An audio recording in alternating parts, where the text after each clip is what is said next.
everybody. Mike Beer here with your DRF race of the day for Friday, June 24th. Belmont Park has your race of the day for Friday, race number 8, an entry-level allowance race for New York breds. They're going to go a mile and an eighth on the inner turf course. Big field entered here, a couple of main track only, 13 in the total body of the race, 11 of them are entered for turf. Here is that field right now. It's kind of a wide open race, as you can see from David Aragona's morning line, at least as far as the turf horses are concerned. Before we get into the handicapping here, scan the QR code that you see on your screen right now, and you can view past performances for this race on your mobile device. The formulated PPs will also be available at the Race of the Day event page at DRF.com. Really wide open race here. Again, if you just look at that morning line, aside from the number 1 Full Moon Fever, who is main track only, the number 13 also on the far outside Thrill It, main track only. The 11 in the middle of this field here, just sort of a wide open race. David made the number 7 Rally Squirrel a very tepid favorite on the morning line at 7-2. Number 9 Breadman 5-1. Number 5 Lord Flincher 9-2. These are the shortest prices on that morning line. Listen, there's a lot of different ways to go here. A lot of different horses can win. Feels like the distance of this race, the 9 furlongs, could be pretty important here. We'll see who handles it the best.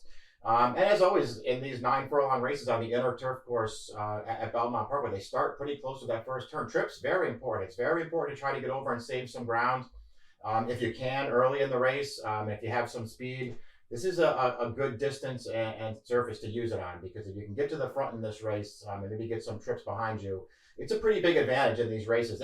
But again, it's a really wide open race. We'll see how it all plays out. Here's the Time Form US Pace Projector. They think that the number 10, Eddie the Great, stepping up in class for this race.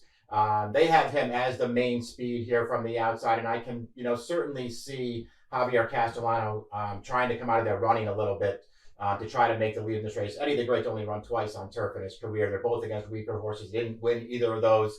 2 starts back, he did go forward against 2 life claimers going a mile at Aqueduct. He wound up holding on for second there, but he could not win that race.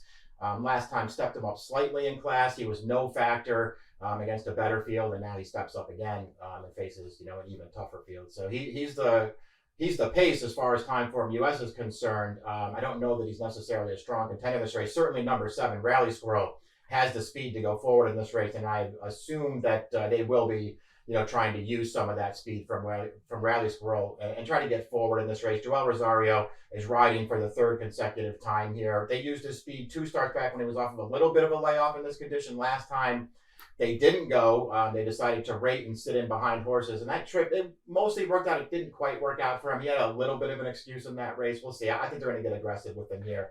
And I wouldn't be surprised if he was on the lead. Let's start taking a look at these contenders again. The 1 is entered main track only.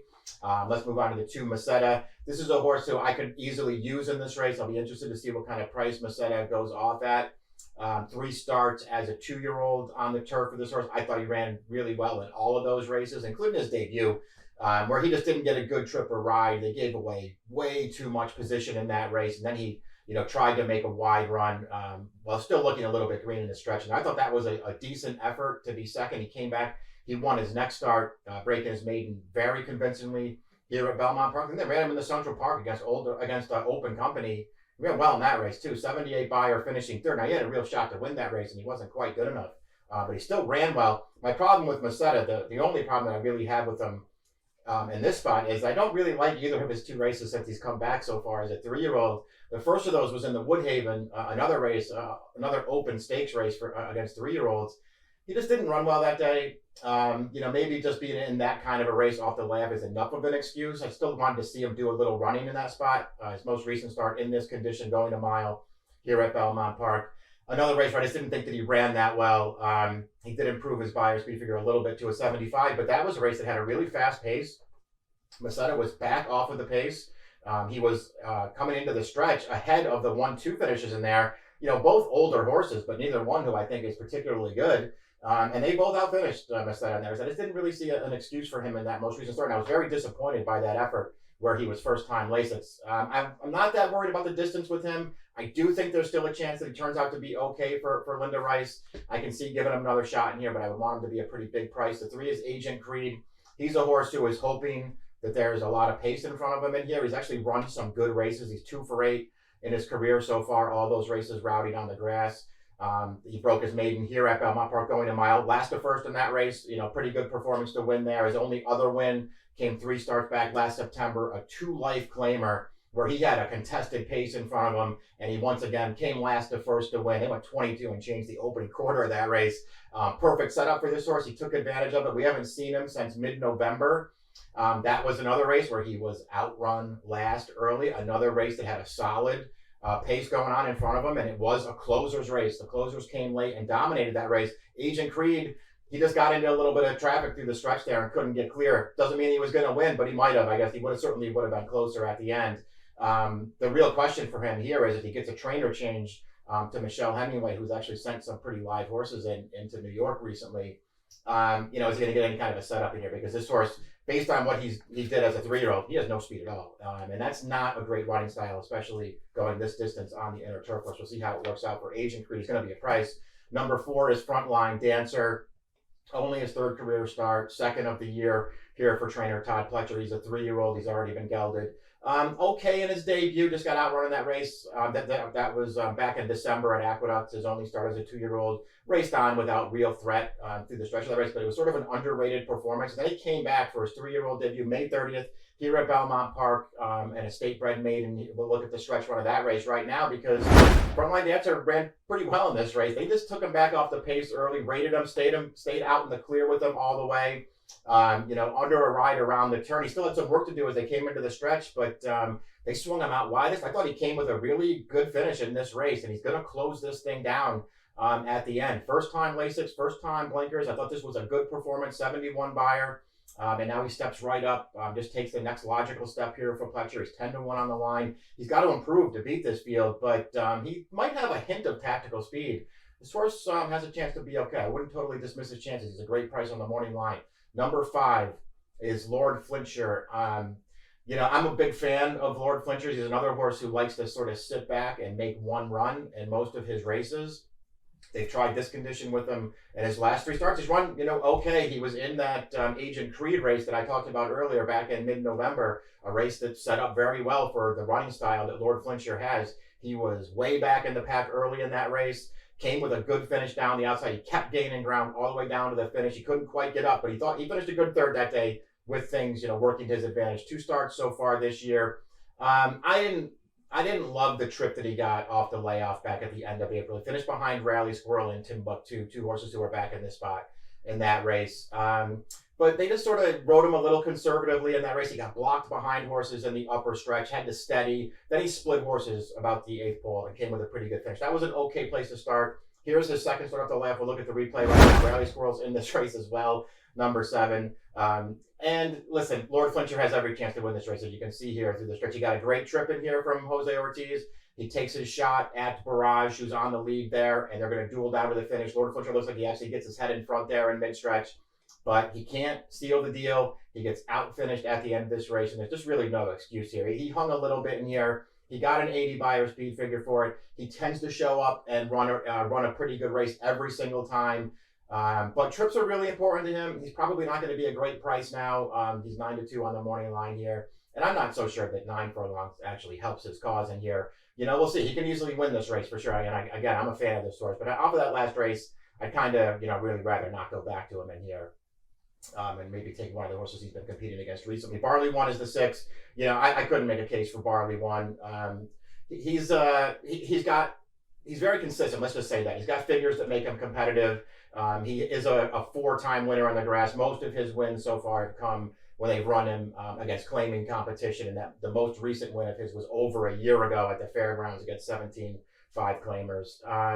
Listen, he's got a touch of tactical speed. He can be forward sometimes. He doesn't have a ton of pace. He's not going to be up there on the lead, I don't think, unless they totally change his running style. Irad Ortiz takes over here. I don't know. He wasn't a horse that I was that interested in, but he has run some good races. Rally Squirrel's a 7. I think he's a major player in here. A little cheap, maybe. Started out a little cheap anyway. But he's got a little speed, and I think he might make the lead in this race. First off the claim for Maker came back in January at Gulfstream. It was a 2-life claimer, and he just held on that day to win by a nose over a stablemate of his named Tackle. He ran okay in that race. I didn't, necessarily love that performance. 77 Buyer. His next race was rained off. He's now made 2 starts here at Belmont Park, going a mile and a 16th on the inner turf course. But he ran okay in both of those. The race 2 starts back, that's the kind of race that, made me not really trust this horse because he didn't have any excuse that day. He got the right kind of trip in there. He used his speed. He went forward. The horse that won the race, Saratoga Flash, just sat up on the pace with him. And when all was said and done, Rally Squirrel was just no match for Saratoga Flash in there, and he was second best as the favorite. Timbuktu got into a little trouble behind him and rallied for third. I thought he ran okay in that race.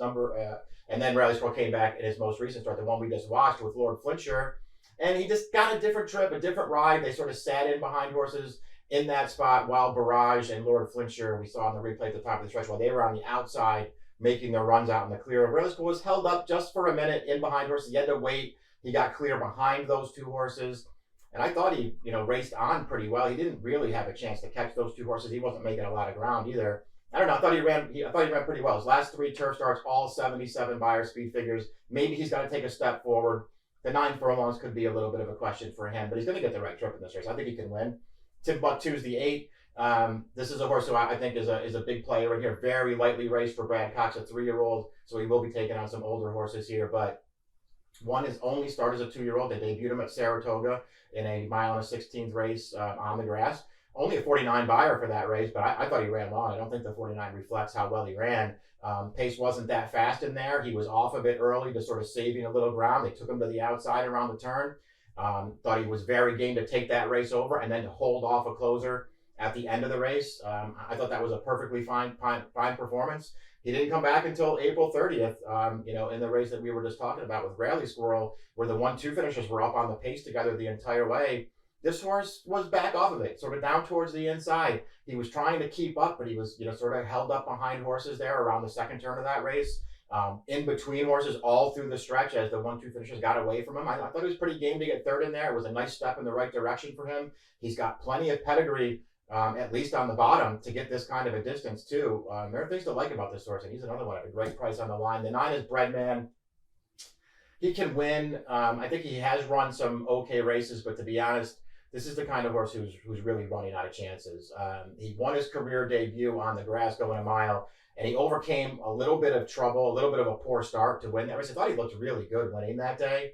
And that's the only time he's ever run a race. That was back in September of 2020. He has not won an 8 starts since then. Now listen, his next 2 turf starts were the Central Park and the Grade 3 Transylvania against open stakes horses. So those were tough spots, but now he's run 3 times on turf in this condition. One of them over course and distance last May. Just didn't run that well in any of them, and that includes that most recent start there where he was behind a few of these same horses. Just he had to take up after the start, so he wound up maybe further back than Flavian Pratt wanted him to be in that race, but he still didn't come with a some kind of super strong finish in there. I don't know, man. I've been willing to sort of stick with this horse for a while, and I've kind of lost my patience with him. I'm just not sure that he's ever going to turn out to be that good. Pratt sticks. John Terranova, who does a great job, is going to try blinkers this time. Maybe it'll make a difference for this horse. I do think he's good enough to win. I just don't know if I can go back to this horse and lose any more money on him. The number 10 is Eddie the Great. Again, we talked about him in the open. Maybe he'll show speed in here. He's 0-2 on turf against horses that aren't as good as the horses he's facing here on Friday, and he's got to really improve. The number 11, Moog Danson, the second entrant in here for Linda Rice, making his turf debut here. He's a big price on the line. Does not have a lot of turf pedigree to lean on. He did win his career debut on the main track in a maiden $40,000 claiming race. He's 0-2 since then against better horses. I didn't see it. Maybe he's just in here in the event that this race comes off. Linda Rice's other horse certainly looks like a much stronger contender in this race. The number 12, another horse, first time turf here, Boss, making boss moves for Rick Schosberg. This horse is fine. Another horse who just doesn't have a ton of turf pedigree. He's already run 9 times on the main track. He's 1 for 9 right now. He's shown speed at times, and I suspect that they do leave him in here, that maybe he'll go forward in this race. But I thought another horse who just isn't really bred to be better on turf, and he's going to have to be better on turf again. 13, Thrill of It is main track only, so we don't need to talk about him. Really interesting race. Again, as you can look at the morning line and tell, it's sort of wide open. A lot of different horses can win here. I personally wanted to stay away from the shorter prices. We'll see how the wagering all shakes out. I wanted to go for a better price in this race, and I wound up going with the number 8, Timbuktu. Liked his debut as a 2-year-old. Liked his return from the long layoff last time. I think he ran deceptively well there, and I do think he can take another step forward in here. And he's got enough pedigree, I think, to see out this distance. So I'm going to put Timbuktu on top of here, 8-1 on David Aragona's morning line. I think that's a fair price on him. But it's a race where a lot of different horses can win. So go through it. Get your price on the right kind of horse, and then hope he gets the right trip. And Friday's DRF race of the day, it is the 8th at Belmont Park, and its approximate post time is 4:40 Eastern time. Good luck.